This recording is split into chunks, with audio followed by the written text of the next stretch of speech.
Okay, so in order to introduce you to, why this rate constant can vary so much and what orientation has to do with it, I need to show you an equation that's called the Iranian equation.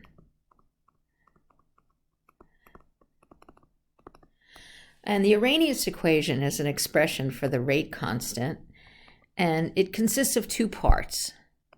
It's often written this way. Okay. Now, this part is an exponential factor, and so that's what we call it, the exponential factor. And you'll notice that it has the activation energy in it, and we're going to talk about this part later, okay? For right now, I'd like to focus on this pre-exponential factor, which is also called the frequency factor. And the orientation plays a role in this pre-exponential factor. And in fact, we say that A, this pre-exponential factor, is the product of two things. One is the frequency of collisions. And P, which is the orientation factor, which you can think about, really is, as the fraction of collisions with the correct orientation. So already you can see the role that the orientation plays. Let's suppose you have 100,000 collisions per second, but only 1 out of 10 of those collisions has the correct orientation. So that amounts to 10,000 collisions per second with the correct orientation. And so that would decrease the K, because of course it's K equals A times this other thing. So if A goes down to 1/10 of what it was because of the P factor, so this is the P and this is the Z, okay, then K will also.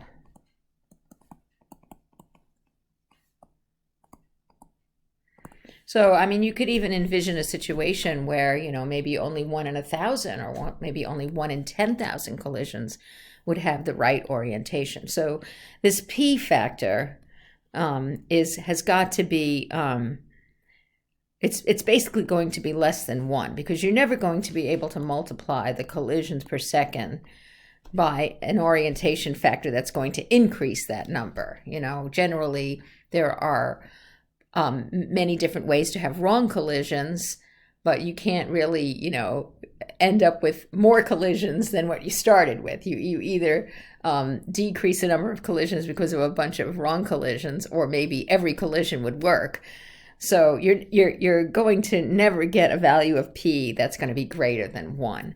So if P is equal to 1, it means that all collisions are okay, that really there aren't any wrong collisions. Now, when do you think you could have a reaction where P is equal to 1? So when would P equal 1? What type of situation would you need for that? So, for example, let's say you had a hydrogen atom and another hydrogen atom coming together to form an H2 molecule. So what's the shape of a hydrogen atom? Well, that's pretty easy. That's a sphere, right? And then the other hydrogen atom is also a sphere. And then when you put them together, you get this, which we kind of draw like this. These are the nuclei. All right. So would there be any incorrect ways to get for these two to collide? They're going at each other. They're spheres. They're symmetrical in all directions, right? That's what a sphere is. So there are really no wrong approaches. no wrong orientations. So that would mean that the p factor would equal 1. So if there are any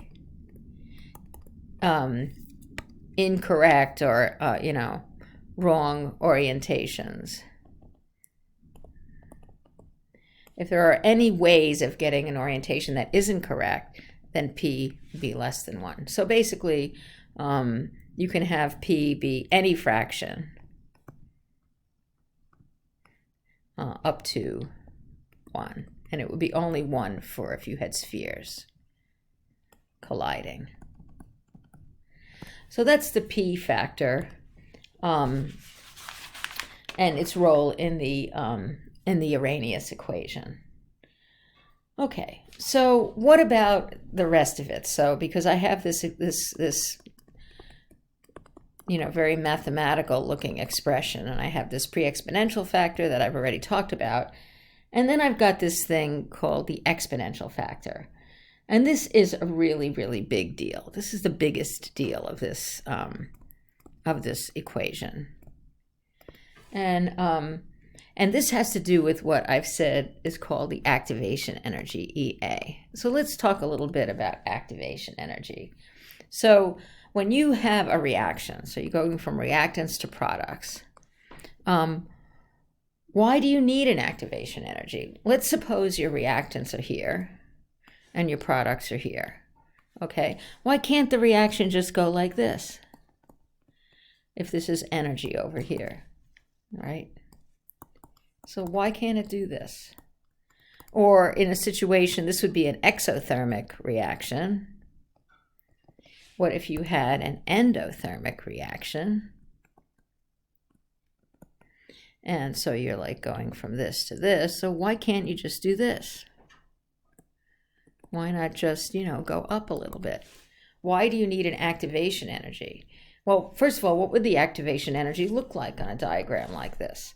So if you have an exothermic reaction going from, say, here to here, what really happens is you have to go over kind of an energy bump. And if this is the energy of the reactants here, and this is the top of the bump, we call this the activation energy. And similarly, if we had an exothermic reaction, so like the situation drawn above, so you have, say, this going to this, that you have to have a bump that looks kind of like this.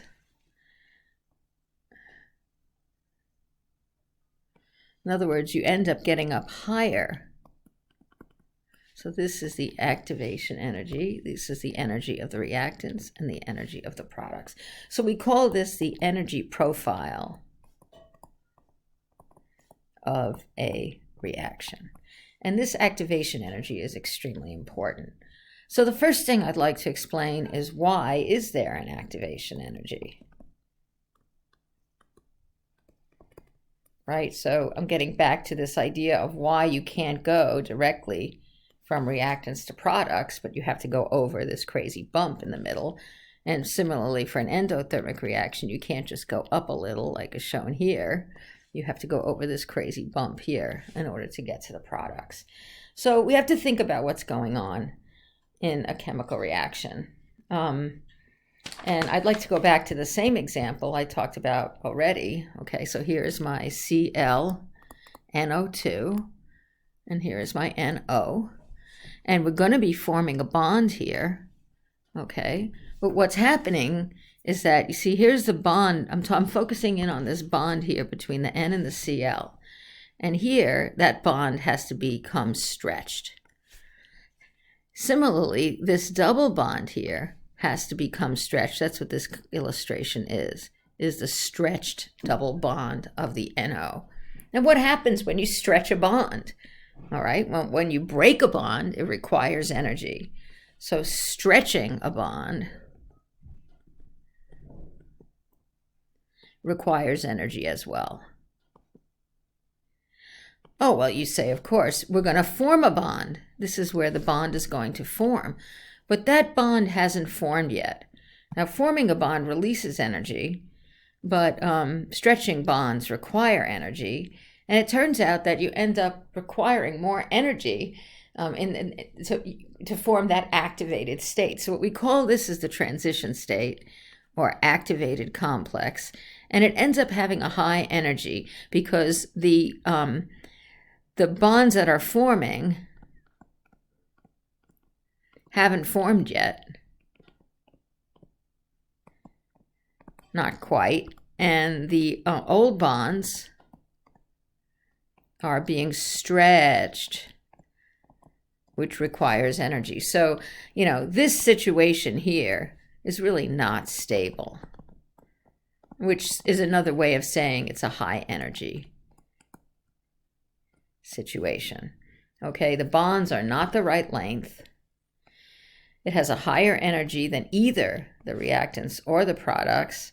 And this energy that has to be achieved that the molecules involved have to have is called the activation energy. And we call this the bump on the road from reactants to products. And I did notice there was this video, Khan Academy has one on collision theory that I thought was pretty good.